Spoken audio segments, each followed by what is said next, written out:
Тэгэхээр офшорын аюул яг хоёлаа яриа л да. За нэг нь бол ингээд байнгын бараа бүтээгдэхүүн мөнгөний хомсдолд оруулж идэг байх нь тухайн улсыг. Өөр. За энэ бол хулгай их боломж нь мэдээж энэ бол одоо тухайн улсын нийгэм эдийн засгийн хөгжлийг бол хоош нь улдан чангааж байгаа хамгийн гол хүчин зүйлүүдийн нэг нь байгаа.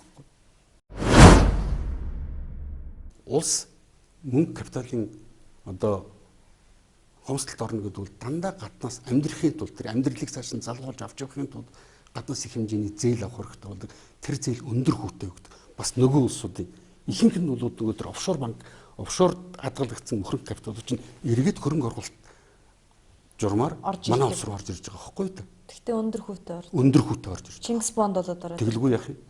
Би энийг бол Чингис энтер гэд нэрлсэн юунхээр бол гайхаж байна. Яхаараа өрөө бид нар бол Чингис гэд нэрлэдэг байгаа.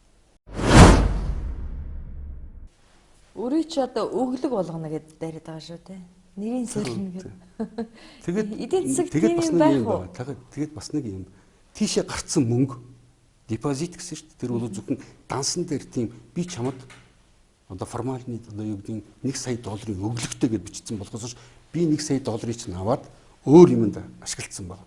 Өөр юмд ашиглана гэдэг нь одоо хүн бүхэн бол сонссон дуулсан баг. Энэ бүх дэлхийг дээр одоо явж байгаа дайн дажин зэвсгийн одоо хууль бус бодолтой тэгээд элдийн болон янханчлал порнографи энэ дандаа ийм мөнгнөөс санхүүждэг. Терроризм санхүүждэг мөн бусад орнуудад болж байгаа одоо энэ хувьсгалууд өнгөт хувьсгалууд бүгд энэ мөнгнөөс санхүүжиж байгаа.